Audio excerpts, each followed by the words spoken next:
प्रिय विद्यार्थियों, आज की ऑनलाइन कक्षा में आप सभी का स्वागत है। जैसा कि आप हमारे हिंदी चैनल हिंदी ज्ञान पर पिछले दिनों कई पाठों का विवरण देख रहे थे, व्याख्या पढ़ रहे थे, तो उसी क्रम में बच्चों आज हम पढ़ेंगे आपकी पाठ्य पुस्तक दुर्वा में संकलित छठा पाठ सागर यात्रा। सागर यात्रा पाठ बच्चों इस तरीके से है कि जब हम किसी भी स्थान के बारे में नहीं जानते हैं, अज्ञात स्थल के बारे में, या ज्ञात है लेकिन उसको हम अभी तक किसी ने साहसिक तरीके से उसको अचीव करने का, उसको प्राप्त करने का प्रयास नहीं किया, किसी स्थान को पहुंचने का प्रयास नहीं किया है। जब हम पहली बार एक साहसिक यात्रा करते हैं तो इस प्रकार की यात्रा बड़ी रोमांचक होती है और खतरों से भरी होती है। तो इस प्रकार की यात्रा के अंतर्गत पहला पाठ, ये जो पाठ है सागर यात्रा छठा पाठ, इसमें हम देखेंगे सागर यात्रा। सागर यात्रा को बोलते हैं वोयेज, VOYAGE, वोयेज। 10 भारतीयों ने एक नौका में दुनिया का चक्कर लगाया था। उस नौका का नाम तृष्णा था। यह पहला ऐसा भारतीय अभियान था जो विश्व यात्रा पर निकला था। उसी दल के एक सदस्य के यात्रा वर्णन के कुछ अंश। 10 भारतीय थे, भारतीयों का एक दल था, एक क्रू मेंबर्स का 10 मेंबर्स का एक टीम था। वो लोग नौका से पूरी दुनिया का चक्कर लगाने का उन्होंने सोचा कि पूरी दुनिया को घूमना है नाव से, ठीक है। तो उन्होंने इसके लिए एक नौका ली जिसका नाम तृष्णा था। यह पहला ऐसा भारतीय अभियान था, this was the first such kind of mission जो विश्व यात्रा पर निकला था। विश्व की यात्रा के लिए निकला था, पूरी दुनिया को घूमना था, चक्कर लगाना था, पूरी दुनिया को कवर करना था, एक तरफ से दूसरी तरफ पहुंचना था। उसी दल के एक सदस्य की यात्रा वर्णन के कुछ अंश। उसी दल में जो कुछ एक व्यक्ति थे, TCS, कर्नल TCS चौधरी, ठीक है, वो कैप्टन थे। उनके कुछ अंश, उन्होंने इसके बारे में कुछ अंश लिखे हैं, देखेंगे, ठीक है। तो नौका पर जीवन, नाव पर वो लोग कैसे जीवन बिताते थे यहाँ पर देखेंगे। नौका पर जीवन अति व्यस्त था। हमारे पास शौचालय की व्यवस्था नहीं थी, अतः तृष्णा के चक्के 24 घंटे संभालने के लिए आदमियों की जरूरत थी। हम हर घंटे बाद चक्का संभालने का काम बदलते। एक चक्का संभालता तो दूसरा जहाजों, द्वीपों और व्हेल मछलियों आदि पर नजर रखता। जो नौका पर जीवन था बहुत ही व्यस्त था। व्यस्त मतलब बहुत ही बिजी शेड्यूल था उन लोगों का। हमारे पास शौचालय की सुविधा या व्यवस्था नहीं थी। जो नौका होती है अपने आप चले, ठीक है, व्हील को संभालना न पड़े, ठीक है, इस ऐसी व्यवस्था उनके पास नहीं थी, ठीक है। स्वचालन की मतलब अपने आप जो चले नौका, ऐसी कोई व्यवस्था उनके पास नहीं थी।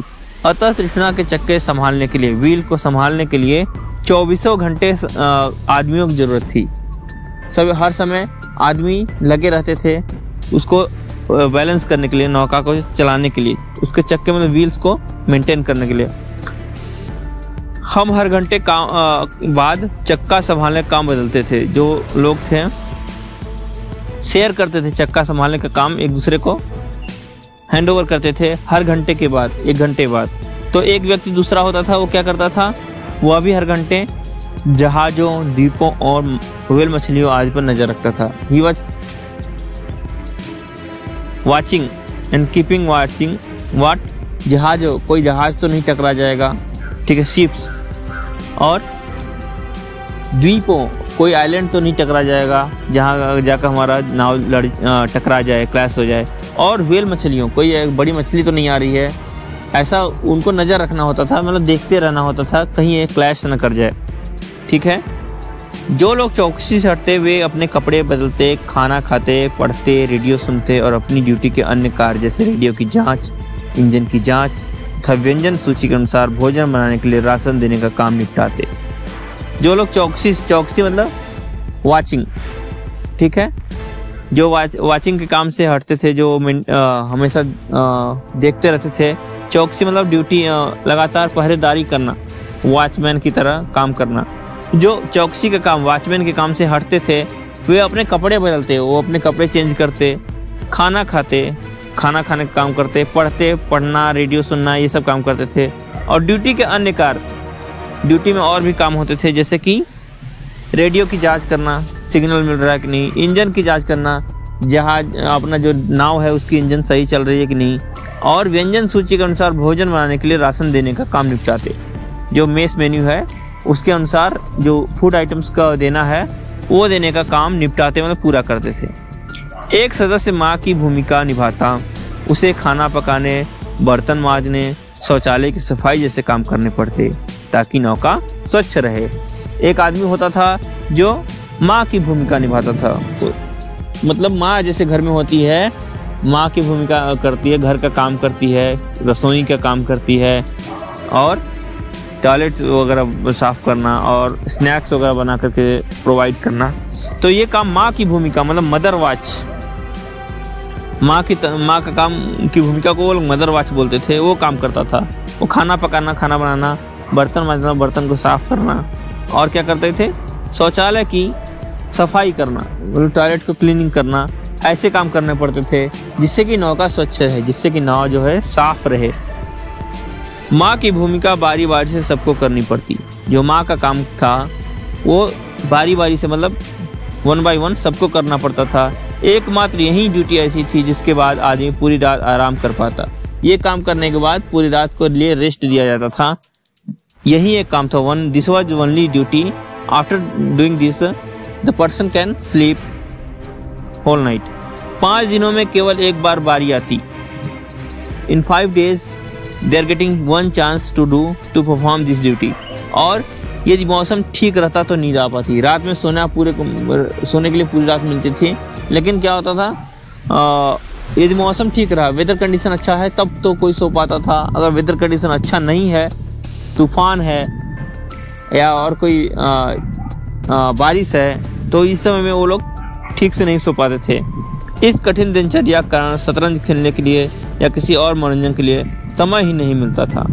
ये बहुत ही कठिन दिनचर्या थी, मतलब कि बिजी शेड्यूल था उनका, इसलिए शतरंज खेलना, चेस प्लेइंग के लिए या और किसी मनोरंजन के लिए या किसी इंटरटेनमेंट के लिए उनके पास समय नहीं होता था, और न ही बोरियत के लिए वक्त था। वो बोर भी फील नहीं करते थे क्योंकि उनको लगातार काम करने को मिलता था। व्यस्तता खूब थी उनके पास, उनका शेड्यूल जो था बहुत ही बिजी था, इसलिए वो बहुत बिजी रहते थे। व्यस्तता उनके पास खूब थी। दिन में एक बार हम नौका पर खुशी का घंटा बिताते। दिन में एक बार उनको खुशी का घंटा बिताना, मतलब 1 घंटे के लिए वो खुशी का घंटा, मतलब 1 घंटे के लिए क्या करते थे, एंजॉय करते थे। जैसे आप लोग करते हैं, प्लेइंग करते हैं ना इवनिंग में 4 o'clock 5 o'clock, तो वैसे ही वो लोग 1 घंटे के लिए क्या करते थे, खेलते थे। वो लोग खुशी का घंटा बिताते थे, हैप्पीनेस आवर बिताते थे, हैप्पी आवर्स। अभियान दल के सभी सदस्य 16 बजे, मतलब शाम के 4 बजे डेक पर आते। डेक मतलब छत, जो नाव की छत होती है ना, रूफ होता है ना, टेरेस, उसको बोलते हैं डेक। डेक पर आते और 1 घंटा मिलजुल कर बिताते। और क्या करते थे, 1 घंटा एक साथ बिताते थे। मदरवाज अधिकारी जो मदरवाज की ड्यूटी करता था, वो सबके लिए उनकी इच्छा अनुसार चाय काफ़ी बनाता या शीतल पेय देता। ठीक है, कोल्ड ड्रिंक, शीतल पेय मतलब कोल्ड ड्रिंक, ठंडा चीज़ पीने के लिए, या चाय कॉफ़ी बना कर देता था। वो कुछ नाश्ता भी बनाता, वो कुछ स्नैक्स भी बनाकर देता था। कौन, मदरवाज, जिसका काम होता था खाना बनाना, टॉयलेट की सफाई करना, ये सब। पानी की समस्या, अब नाव के यात्रा में जो सागर यात्रा थी उसके अंदर पानी की समस्या क्या थी। पानी की समस्या के लिए उन्होंने एक घटना बताई है। अब घटना को देखेंगे। एक बार बौछार आई। एक बार क्या हुआ, बौछार आई। 1 shower came, मैं बाहर को भागा, आई रन आउट, और अपना शरीर तर किया। तर करना मतलब भिगोना। आई मेड माई शरीर वेट, अपना शरीर तर किया और शरीर तथा बालों में साबुन लगा डाला। अब उसने क्या किया, शरीर को भिगो लिया, वेट किया, उसके बाद शरीर और बालों में उसने साबुन लगा लिया, नहाने के लिए साबुन लगा लिया। आकाश में बादल जमकर छाए थे, जो आसमान था उसमें इट वॉज फुली क्लाउडी, और मुझे विश्वास था कि कुछ देर में पानी बरसेगा। और थोड़ी सी बारिश हुई थी, इसलिए जो लेखक था उसको विश्वास था कि कुछ देर में पानी बरसेगा, थोड़ी देर बाद पानी तेज बरसेगा। अचानक वर्षा थम गई। क्या हुआ? Suddenly rain it stopped raining. मैंने 5 मिनट और फिर 10 मिनट तक प्रतीक्षा की। जो लेखक था उसने 5 मिनट वेट किया, फिर 10 मिनट तक वेट किया, लेकिन वर्षा का नामो निशान नहीं था। There was no sign of rain. साबुन की चिपचिपाहट, स्टिकीनेस, जो पूरा स्टिक हो गया था साबुन उसके शरीर पे, और ठंडक के कारण, मतलब cold, he was feeling cold. समुद्री पानी में नहाने का फैसला किया। अब पूरे देह में साबुन लग गया, पूरे शरीर में साबुन लग गया था और उसको बहुत कोल्ड फील हो रहा था, इसलिए उसने क्या किया? समुद्र के पानी से नहाने का फैसला किया। He decided to take bath from ocean water. यह सबसे गलत काम था। It was the worst work, मतलब it was a wrong decision to do like that. गंदगी, साबुन और समुद्री जल ने मेरे शरीर पे एक मोटी, चिपचिपी और खुजलाहट वाली परत जमा दी। It made a sticky and itching layer on his body. गंदगी हो गया, जो उसके शरीर पे गंदगी थी वो साबुन, मतलब जो साबुन का लेयर था, और समुद्री जल जो सी वाटर से उसके शरीर पे एक मोटी, मतलब थिक और चिपचिपी, स्टिकी और खुजला इचिंग लेयर फिक्स हो गया, उसके शरीर पर लग गया, जो आसानी से छूटती नहीं है। वो आसानी से छूटने वाली नहीं थी, मतलब वो it was not easy to remove. मुझे उस परत को छुड़ाने के लिए कंघी और ब्रश का सहारा लेना पड़ा। अब उस परत को, उस लेयर को हटाने के लिए जो लेखक था उसने कोम्ब और ब्रश का यूज किया। छाती, हाथ और पैरों में उन्हें फेरने से ही छुटकारा मिला। अब कुंभ और ब्रश से उसने अपने चेस्ट पर, हाथों में और पैरों में उसको लगाया, रगड़ा, तब जाकर के वो लेयर हटा। नैतिक शिक्षा यही है कि जब नौका पर स्नान करना हो तो अपने पास पर्याप्त पानी रखो। रेन वाटर जो होता है वो अच्छा वाटर होता है, ठीक है, या तो वो पानी पर्याप्त रखो। You have to keep enough water to take bath. The moral of the story it is like that. और या विशेष समुद्री जल साबुन का प्रयोग करो। एक स्पेशली आता है सोप आता है, it is useful for sea water to take bath. समुद्र में नहाने के लिए एक साबुन आता है स्पेशली, इसलिए उस साबुन का यूज करो। समुद्री जल में साधारण साबुन का उपयोग मत करो। In sea water no don't use a ordinary soap. आगे देखेंगे तो इस तरीके से समुद्री जल में नहाने के लिए एक स्पेशल साबुन आता है, उसका यूज करो। या तो नहाना है तो ऑर्डिनरी वाटर को, सी वाटर यूज मत करो, ऑर्डिनरी वाटर को यूज करो। नौका पर पहनने के लिए केवल 2 जोड़ी कपड़े होने के कारण हमें उन्हें बार बार धोना पड़ता। उनके पास रहने के समय क्या था, उनके पास सिर्फ 2 जोड़ी कपड़े थे, इसलिए उनको बार बार धोना पड़ता था, उनको बार बार उसको वॉश करना होता था। नौका पर कपड़े सुखाने के लिए हमने उसके चारों ओर एक तार बांध रखा था। नौका के चारों तरफ उन्होंने एक तार बांध रखा था, उस पर कपड़े टांगने के लिए, सुखाने के लिए, टू मेक इट ड्राई, जिसमें हम क्लिप लगाकर कपड़े सुखाते थे। उसमें क्लिप लगा करके कपड़े टांगते थे। तेज हवाओं के कारण या पाल की रस्सियां बांधते समय कभी कभी कपड़े गायब भी हो जाते।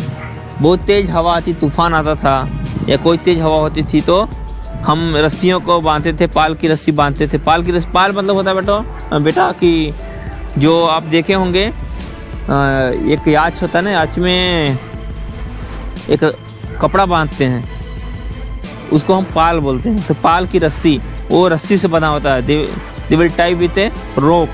तो उसमें कभी क्या होता था, कभी कोई कपड़े उड़ जाते थे या इसी तरीके से वो कपड़े क्या होते थे, गायब हो जाते थे।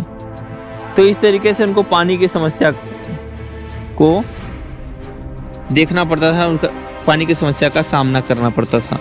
बच्चों, इसका अगला भाग पढ़ेंगे अगली कक्षा में। आज की कक्षा में बच्चों इतना ही, मिलेंगे अगली कक्षा में। तब तक के लिए बहुत बहुत धन्यवाद।